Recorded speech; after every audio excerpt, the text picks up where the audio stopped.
चलिए question number 41 देखते हैं। क्वेश्चन नंबर 41 में पूछा गया है कि निम्नलिखित किन दस्तावेजों का रजिस्ट्रीकरण वैकल्पिक है। ऑप्शन नंबर 1 वसीयत, 2 1 वर्ष से अनधिक की किसी अवधि के लिए पट्टे, 3 धारा 17 के अंतर्गत छूट प्राप्त पट्टे, 4 ऐसे सब दस्तावेज जिनका रजिस्ट्रीकरण धारा 17 द्वारा अपेक्षित नहीं है, और ऑप्शन नंबर 5 उपर्युक्त सभी। इस क्वेश्चन का राइट आंसर उपर्युक्त सभी ऑप्शन नंबर 5 सही है। यानी वैकल्पिक रजिस्ट्रीकरण जो है वो किस किस का होता है। वैकल्पिक रजिस्ट्रेशन वसीयत का भी, 1 वर्ष से अनधिक की किसी अवधि के लिए पट्टे का भी, धारा 17 के अंतर्गत छूट प्राप्त पट्टे का भी, और ऐसे सब दस्तावेज जिनका रजिस्ट्रीकरण धारा 17 द्वारा अपेक्षित नहीं है, इन सब का क्या होगा, वैकल्पिक रजिस्ट्रीकरण जो है वो हो जाएगा, वैकल्पिक रजिस्ट्रेशन जो है वो हो जाएगा। इसीलिए इस क्वेश्चन का ऑप्शन नंबर 5 सही आंसर हो जाता है। अगले क्वेश्चन की तरफ चलते हैं। अगला क्वेश्चन है, निम्नलिखित दस्तावेज की रजिस्ट्री आवश्यक नहीं है, यानी कि वैकल्पिक है, वो आपको बताना है।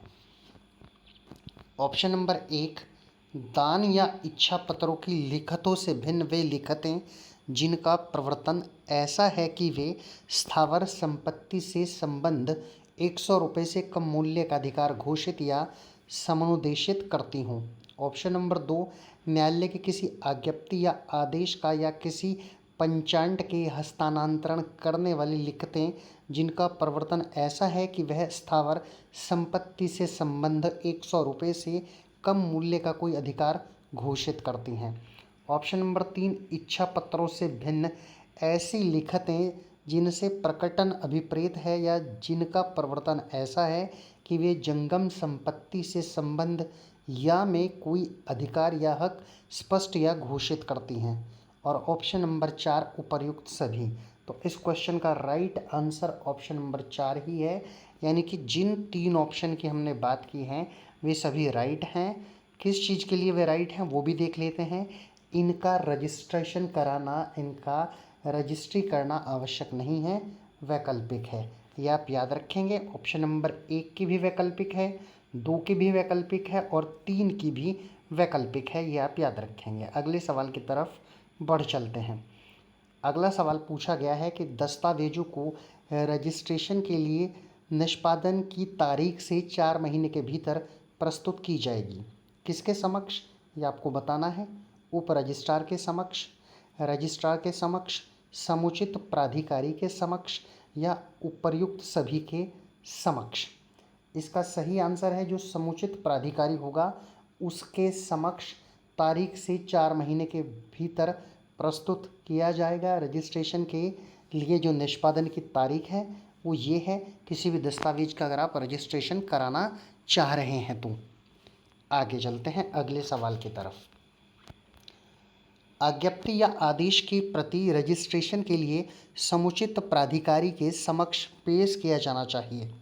ऑप्शन 1 आज्ञप्ति या आदेश के दिवस से 4 महीने के भीतर।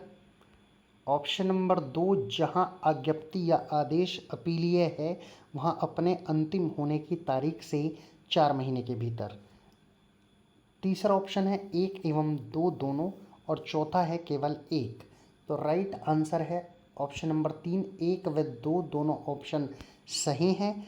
एक ऑप्शन कौन सा था, एक ऑप्शन है आपका आज्ञप्ति या आदेश के दिवस से 4 महीने के भीतर, ये भी सही है। और दूसरा ऑप्शन है आपका जहां आज्ञप्ति या आदेश अपीलीय हैं वहां अपने अंतिम होने की तारीख से 4 महीने के भीतर, ये भी सही है। आगे चलते हैं। पुनः रजिस्ट्रेशन का उपबंध किस धारा में है। धारा 22, धारा 23, धारा 23 क या धारा 27। तो इस क्वेश्चन का राइट आंसर धारा 23 क है, जिसको संशोधित किया गया था, अमेंडमेंट से जोड़ी गई थी, जिसके बारे में हमने पहले क्वेश्चनों में बात किया था। 23 क के अलावा कई धाराओं में एक क को जोड़कर ये धाराओं को जो रजिस्ट्रेशन अधिनियम है उसमें लगाया गया था, जोड़ा गया था। ये आप याद रखेंगे, रजिस्ट्रेशन अधिनियम में इनको जोड़ा गया था। तो पुनः रजिस्ट्रेशन का उपबंध, ये भी नया उपबंध था, अमेंडमेंट से आया था, और ये जोड़ा कहाँ गया था, धारा 23 क में। आप ये बात याद रखेंगे। आगे चलते हैं। दस्तावेज के पुनः रजिस्ट्रेशन की मांग कब की जाती है, ये आपको बताना है। ऑप्शन नंबर 1, जब रजिस्ट्रेशन के लिए अपेक्षित दस्तावेज रजिस्ट्रार या उप रजिस्ट्रार द्वारा ऐसी व्यक्ति से प्रतिग्रहित रजिस्ट्रीकृत कर दी जाती है जो सम्य रूपेण सशक्त नहीं है। ऑप्शन नंबर 2, ऐसे रजिस्ट्रार द्वारा रजिस्ट्री कर ली जाती है जो सशक्त नहीं है।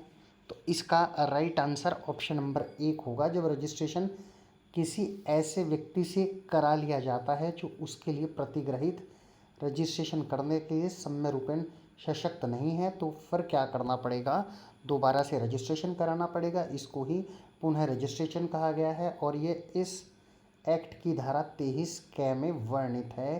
23 क में इसके बारे में बताया गया है, ये आप याद रखेंगे। आगे चलते हैं।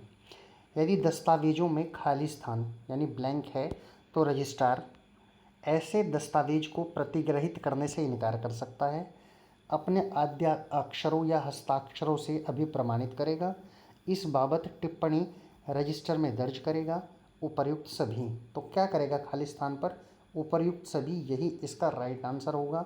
ये तीनों काम रजिस्ट्रार के द्वारा किए जाएंगे।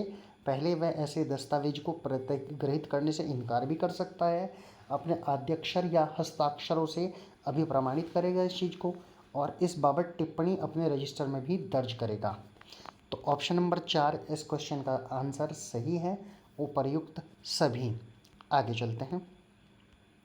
रजिस्ट्रीकरण अधिनियम 1908 के किस धारा में कहा गया है कि किसी दस्तावेज को रजिस्ट्रीकरण करने के लिए तब तक प्रतिग्रहित नहीं किया जाएगा जब तक कि दस्तावेज में संपत्ति का अभिवर्णन, नक्शे और प्लान का वर्णन अंतर्विष्ट ना हो। यानी ये सब डॉक्यूमेंट में होने चाहिए, तभी उस डॉक्यूमेंट की, उस दस्तावेज की रजिस्ट्री होगी। किस धारा में ये बात को कहा गया है, धारा 20, धारा 21, धारा 22 या धारा 23।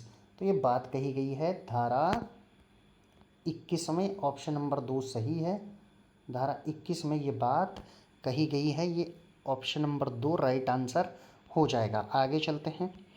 दस्तावेज को रजिस्ट्रीकरण के लिए समुचित प्राधिकारी के समक्ष प्रस्तुत किया जाएगा।